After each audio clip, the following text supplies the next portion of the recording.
actually a relationship between these people. And it's a relationship that's actually based on an analogy of brotherhood, of siblings. And then it goes to the motivation. And when you let him go free from you, don't let him go out empty-handed. You shall furnish him liberally out of your flock, out of your threshing floor, out of your winepress, as the Lord your God has blessed you. That's what you give to him. You remember that you were a slave in the land of Egypt. And again, identification, relationship, right? You remember that you were a slave in the land of Egypt, and the Lord your God redeemed you, and therefore I command you this today. But if he says to you, I don't want to go out from you, because he loves you, and he loves your household, because he fares well with you, of course he fares well with you.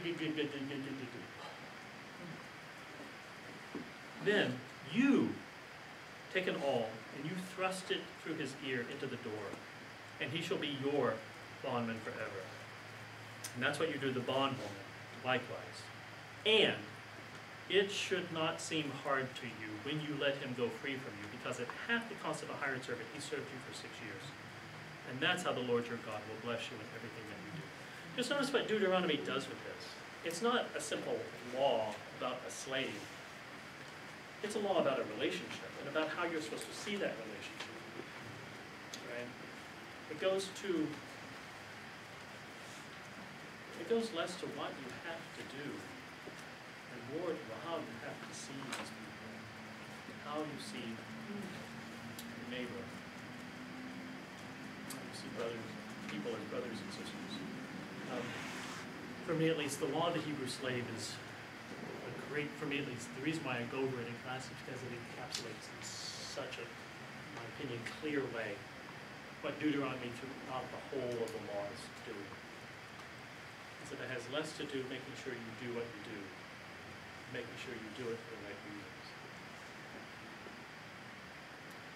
If there's anything that's New Testament in the New Testament, it's that. If there's anything that's the root of that type of way of understanding, just some more things that I want to read. And oh, we're doing great. So that was in 15. I want to go back to 14. This is kind of important. Yesterday, I don't know about your church, my church, Church of the Transfiguration, Episcopal Church in North Dallas. We had our stewardship in gathering yesterday. Fill out that stupid little form and see how much I've given next year. There's a sermon about generosity and blah, blah, blah, blah, blah. This is what Deuteronomy says about tithes. You ready? This is going to blow your mind. This is awesome. Here we go. This is in 14:22. Set apart a tithe, and that means, obviously, I mean, you're Methodist, you know this, right? A tenth, right? You do know that, right? In spite of the fact that you're Methodist. Set apart a tithe. Set apart a tithe of all of the yield of your seed that is brought in yearly from the field. All of it, set aside 10% of it. In the presence of the Lord your God, in the place that he will choose as a dwelling for his name, you eat it. You eat the tithe of your grain, your wine, your oil, as well as the firstlings of your herd and flock, so that you may learn to fear the Lord your God always. You set it aside so that you can enjoy it. In the place, and the reason why you eat what you set aside is so that you can learn to fear God. You can learn what it means to have a relationship with God. Because I can tell you what it means to have a relationship with God is a feast. It's an abundant feast. That's what it's like. And so you set aside 10% so that you can eat it. I love this. But if, when the Lord your God has blessed you, the distance is so great that you're unable to transport it, because the place where the Lord your God will choose to set his name is too far away from you, then this is what you do. Then you turn it into money. Right? So you sell all of your grain, you take 10% of those proceeds, and with that money secure in your hand, you go to the place that the Lord your God will choose, and then you spend the money for whatever you wish. Oxen, sheep, wine, liquor! It says it. I believe it. That settles it. It's the word, it's shikar. It's the word for liquor. So oxen, sheep, wine, liquor, whatever you desire. And then you should eat there in the presence of the Lord your God, you and your household rejoicing together. As for the Levites resident in your towns, don't neglect them, because they have no allotment or inheritance with you. That's the tithe. Making sure you don't fritter away everything you earn. Repairing the dishwasher, fixing the windows, buying the bleach, buying dog food. Making sure you don't fritter all that away. Set aside 10% of it so that you can pot tithe in the presence of God, so that you can learn what it means to be in relationship with God. That's a stewardship sermon that would go over. I'm going to file that under sermons I won't preach. Exactly! Exactly. Yeah, I'm going to close the door.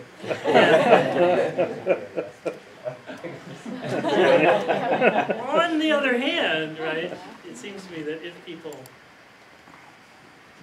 actually see their relationship with God in some sort of way that's not guilt-ridden, not obligatory, in fact they may be, just like the Hebrew slave, just like you, Hebrew slave, they might not have such a tight fist. I love it. I love it. I love it. I love the tithe in Judah. Let's see what else we got. Oh yeah, this is important. Chapter 17. And again, this is important because of what's going to be coming up in the next few weeks. Starting in chapter 17, we have a series of laws about four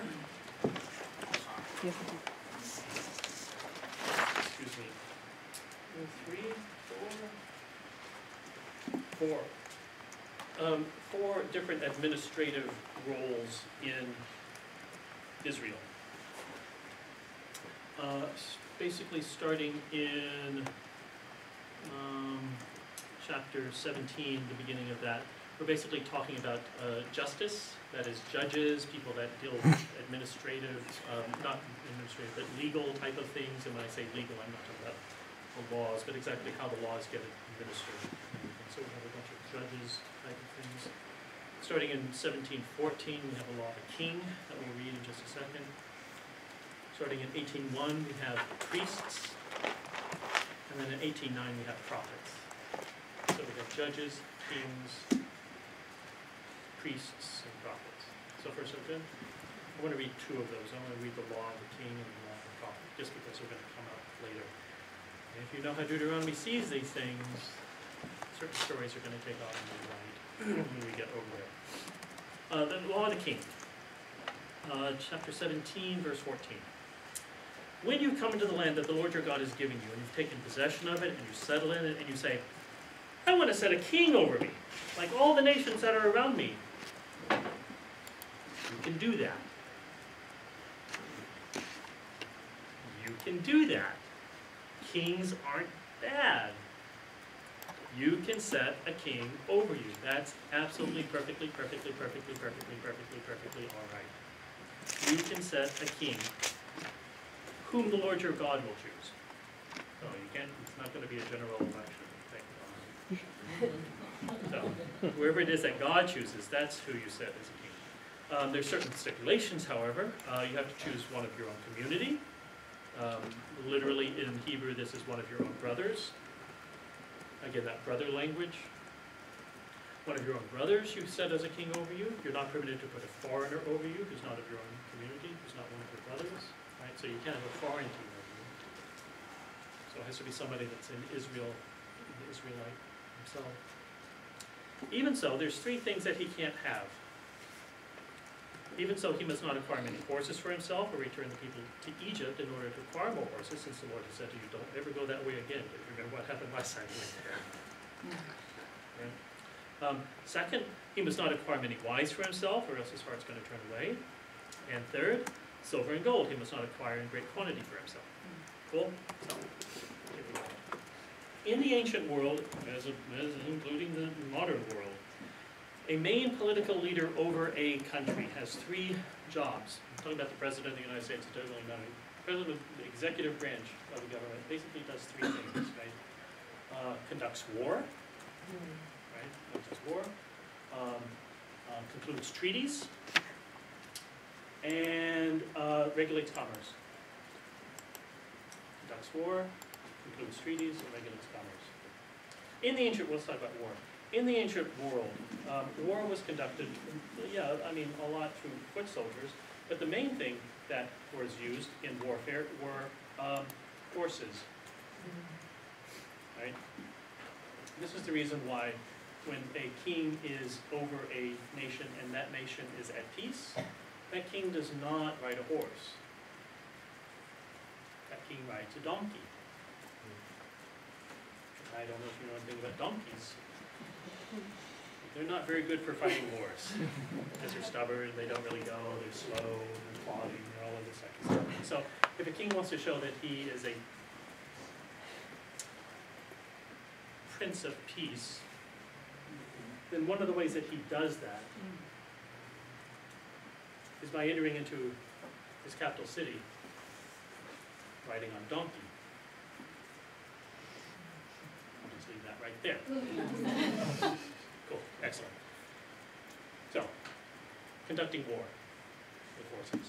Second thing is concluding treaties. The way in which treaties were conducted, remember we talked about the parity treaty, for example, where we have two kings and they sort of make a treaty between themselves, a peace treaty. The way in which those treaties are concluded, the way in which they are actually emphasized, is not just through a treaty itself, but actually through intermarriage. And that is, King A will take his daughter and marry that daughter to King B. And King B will take his daughter and marry her to King A, or the son of Kings A or B. Or there's going to be intermarriage going on. Or maybe a concubine of King A is going to be given as a wife to King B. So far, so good? Cool. Third thing is regulation of commerce. Right? You can't have a treasury is really important for kings. Notice for Deuteronomy. You can have a king. If you want to say, oh, I want a king just like all the nations around me. Absolutely, you can absolutely have a king. Absolutely, absolutely. Some stipulations. Sort of quid pro quos, right? Has to be somebody of your own nation, right? Can't be a foreigner. Somebody that God chooses, not just somebody you decide, I don't know, your favorite person. And there's also three things that he can't do. He can't conduct war, he can't conclude treaties, and he can't regulate commerce. He can't multiply horses, he can't intermarry, he can't multiply wives, and he can't have a treasury. What the hell is it good for then? That's the only thing a king does, are those three things. So what's the king supposed to be doing? That's a great question, Deuteronomy says. This is what it answers. When he's taken the throne of his kingdom, he shall have a copy of this law, that is Deuteronomy. He shall have a copy of this law written for him in the presence of the Levitical priests. And it shall remain with him, and he shall read in it all the days of his life, so that he may learn to fear the Lord his God, diligently observing all the words of his law and the statutes, neither exalting himself above other members of the community, or turning aside from the commandment either to the right or to the left, so that he and his descendants may reign long over his kingdom in Israel. He can't conduct war, he can't conclude treaties, he can't regulate commerce, so what does he do? He reads Deuteronomy all the time. It's kind of a funny thing in a couple of different ways, that this is what the king does, because, I don't know if you've noticed this so far, from the dead horses that have been beaten, but that's exactly what you're supposed to be doing. Right? Loving the Lord your God with all your heart. Right? You're supposed to know these things. You're supposed to speak of them when you rise up in the morning, when you lie down, you walk in the way. You talk about these things to your children. Talk, talk, talk, talk, talk. You're supposed to know this, backwards and forwards. You're supposed to be able to quote this law. And so in a funny sort of sense, the king doesn't do anything different than what everybody else does. On the other hand, you're forgetful. You've got the turnips to plant, you've got the kids to raise, you've got the milk to churn, you've got a lot of stuff to do. It's almost as if, I mean, you've got the book here. And yeah, I mean, we're in class and we're sort of learning it, right? But it would be really, really helpful if we had somebody whose whole life was centered around doing nothing else but knowing what it was like to love God with all his heart, with all his soul, with all his strength. It would be so helpful if we could have like somebody to look to that was actually doing these things. Like a king. A king that's not set up for the conduct of war, or concluding of treaties, or the regulating of the economy, but a king that we could follow. Because that's all his life is centered around. That'd be really nice. I'll just leave that there. Chapter 18, verse 19. When you come into the land, there's a book coming out sometime, hopefully in the spring or summer, that's going to be talking about this. Stick with me though. Again, I write it better than I say it several times. When you come into the land that the Lord your God is giving you, don't learn to imitate the abhorrent practices of those nations, because they're just silly and stupid, right? No one should be found among you who makes a son or daughter pass through fire. Right, is one of the ways in which they, child sacrifice, particularly through fire. One of the ways worshippers of Molech or Chemosh would do in the land. No one should be found among you who makes a son or daughter pass through fire, who practices divination, who's a soothsayer, who's an augur, who's a sorcerer, one who casts spells, one who consults ghosts or spirits, or one who seeks oracles from the dead. You don't do that. That's not the way in which you try to find out what you should do. Particularly the oracles from the dead. Again, most of these things, ghosts, spirits, the dead. In the ancient world, again, I think I talked about my grandfather in here, how he was very arug, he was a very wise man. He knew how to get things done. Unfortunately, he's not around anymore. He died about 15 years ago. But in the ancient world, that doesn't cause a problem. Because all I have to do is go down to Madame Hulda, shop down there on the corner, and I go in and I pay her a certain amount of money, and she can bring up my grandfather for me. And I can ask him if I should buy the house or the car or whatever, and he'll tell me.